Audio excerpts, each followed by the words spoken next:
ये सवाल हम परसों के वीडियो में होमवर्क दिए थे और कुछ बच्चों से नहीं बना और कुछ बच्चे बना के भेजे भी हैं, तो इसीलिए मैं बता दे रहा हूं ताकि जो को गलती हुआ है जरा ध्यान देवे। पार्टिकुलर एक एक बच्चा से बताने से बढ़िया है कि हम वीडियो में बता दें, सारा बच्चा समझ जाए। लेकिन कुछ बच्चे जो है अभी तक होमवर्क नहीं बना रहे। अरे नहीं बन रहा है तो मेरे को व्हाट्सएप भी तो करो, मेरे नंबर पे व्हाट्सएप करो कि सर ये क्वेश्चन हमको अगले वीडियो में बता दीजिएगा। जैसे कुछ बच्चे ने ये क्वेश्चन किया कि सर इस क्वेश्चन को अगले वीडियो में बता दीजिए। तो देखो ए स्टार बी बराबर है ए बी प्लस 1। क्रम विनियम तथा साहचर्य जांच करना है। क्यू का मतलब परिमेय संख्या है। तो ए स्टार बी का value A B plus 1। A star B लिए तो ए बी प्लस 1। अब बी स्टार ए लोगे तो बी ए प्लस 1 होगा। अरे ए स्टार बी है तो ए बी, अब बी स्टार ए है तो बी ए प्लस 1। ये दोनों क्या है आपको बराबर है। ये जो दोनों है बराबर है तो बराबर है। हम जानते हैं कि ए बी और बी ए बराबर होता है। जैसे 2 into 3 प्लस 1 और 3 into 2 प्लस 1। ये भी 6 प्लस 1 6 प्लस 1 दोनों बराबर आ रहा है कि नहीं, तो इसलिए दोनों बराबर होगा, इसलिए जो है क्रम विनियम है। अब आइए साहचर्य की जांच करें। तो ए स्टार बी स्टार सी, तो ए स्टार बी का वैल्यू होगा ए बी प्लस 1 और स्टार सी। अब ये क्या करता है, यहां से आपको समझने की कैसे चेंज करने के लिए बोल रहा है। ऐसे समझिए ए स्टार बी का मतलब ए बी प्लस 1, मतलब ए बी को मल्टीप्लाई कीजिए और 1 जोड़िए। तो यहां पर इन दोनों को मल्टीप्लाई कीजिए और 1 जोड़िए। तो यहां पर भी दोनों का मल्टीप्लाई और 1 जोड़ देंगे।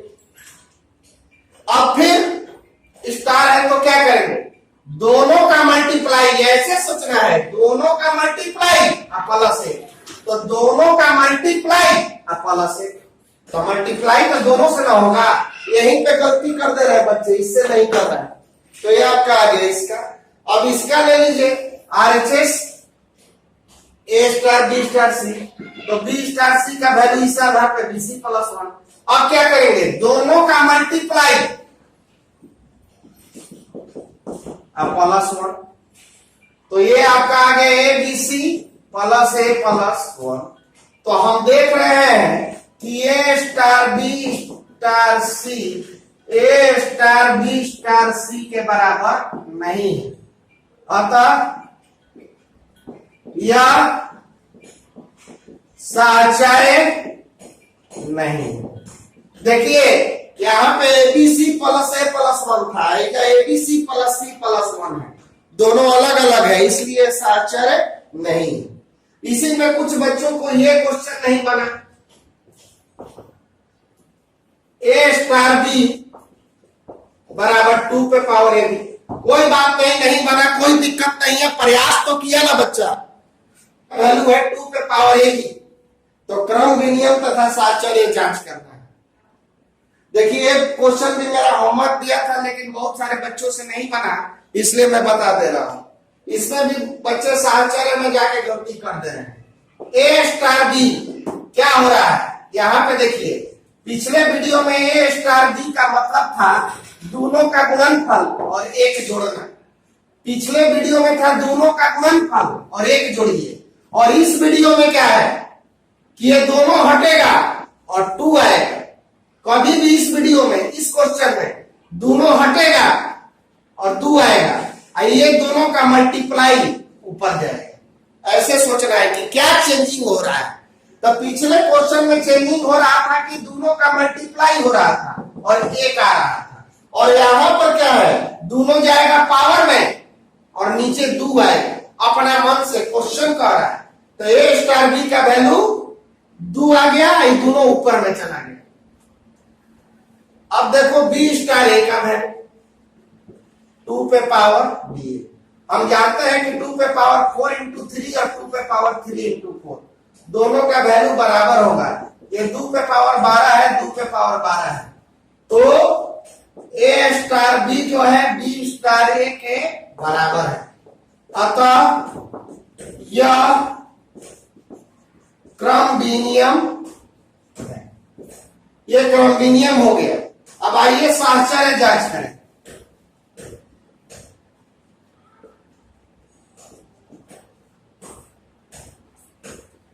साहचर्य के लिए ए स्टार बी बराबर है 2 पे पावर ए बी।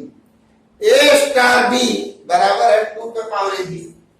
तो आपको वैल्यू निकालना है ए स्टार बी स्टार सी। तो ए स्टार बी हटेगा, 2 आएगा, ये दोनों कहा जाएगा पावर में। ए स्टार बी हटा, 2 आया, क्वेश्चन कर रहा है कि हटाइए 2 लाइए, ये दोनों को पावर में मल्टीप्लाई कीजिए, तो ये दोनों को पावर में मल्टीप्लाई। फिर उसी प्रकार ये दोनों हटेगा और 2 आएगा, और ये दोनों कहा जाएगा पावर में मल्टीप्लाई हो। ये जो है पावर में मल्टीप्लाई हो गया। ये दोनों हटा, 2 आया, ये दोनों कहा चला गया पावर में मल्टीप्लाई हो गया।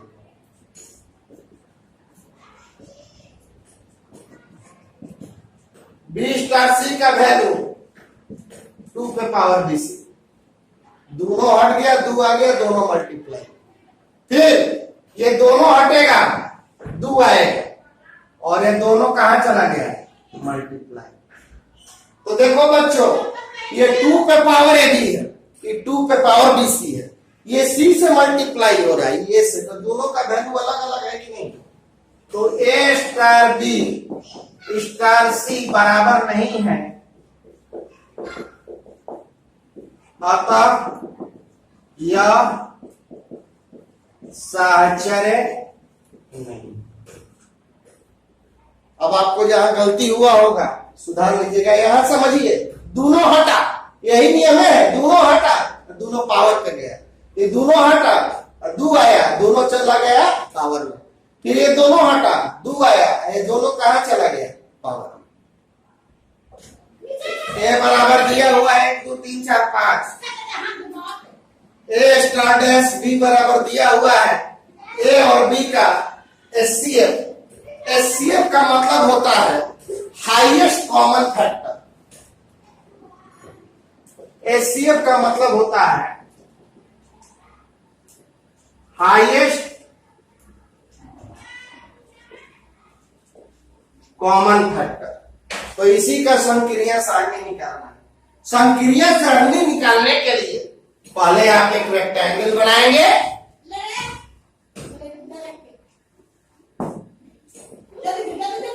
ये आपका स्टार डैश हो गया, 1 2 3 4 5, इधर भी 1 2 3 4। इस तरह से आप दोनों तरफ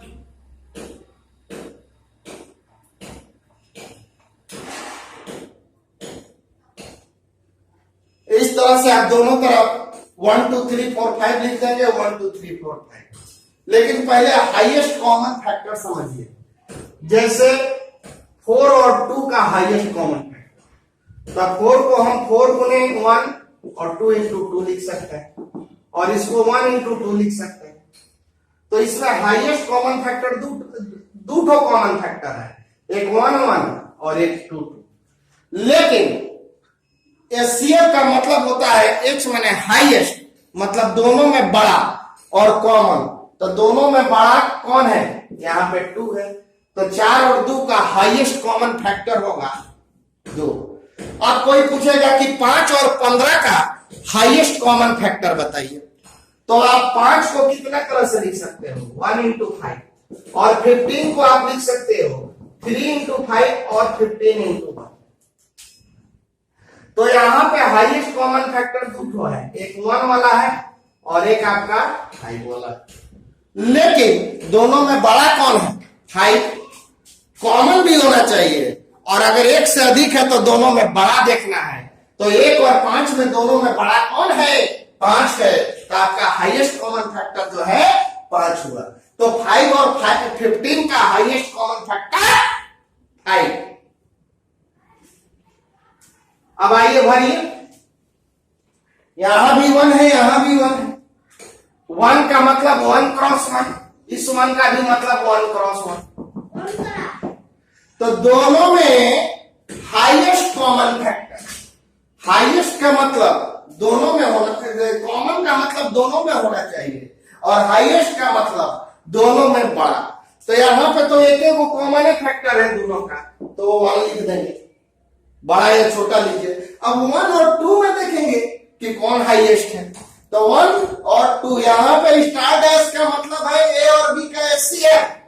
तो 1 स्टार 2 का मतलब हो गया, 1 स्टार डैश 2 का मतलब हो गया 1 और 2 का एचसीएफ। तो 1 और 2 का एक एचसीएफ लीजिए, तो 1 को लिखोगे 1 गुने 1 और 2 को लिखोगे 1 गुने 2। तो दोनों में बड़ा कॉमन फैक्टर क्या है? 1। अब 1 और 3 का हाईएस्ट कॉमन फैक्टर, तो 1 का मतलब 1 गुने 1 और 3 का मतलब 1 गुने 3। तो दोनों में हाईएस्ट क्या है? 1। फिर 1 और 4 का हाईएस्ट कॉमन फैक्टर 1, 1 और 5 का हाईएस्ट कॉमन फैक्टर 1। अब 2 और 1 का लीजिए तो 1 होगा। हाँ, 2 और 2 में हाईएस्ट कॉमन फैक्टर क्या होगा?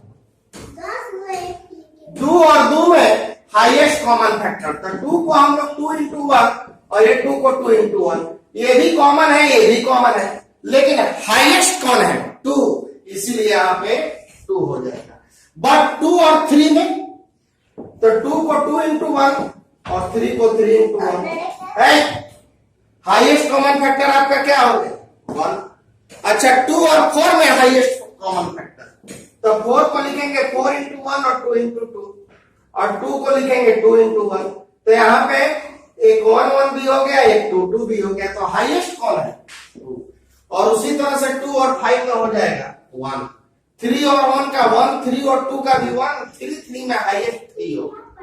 3 4 का 1, 3 5 का 1, 4 और 1 का 1, 4 और 2 का हाईएस्ट कॉमन फैक्टर 2, 4 और 3 का हाईएस्ट कॉमन फैक्टर 1, 4 और 4 का हाईएस्ट कॉमन फैक्टर 4 और 4 और 5 का 1, 5 और 1 का 1, 5 और 2 का 1, 5 और 3 का 1, 5 और 4 का 1, बट 5 और 5 का 5।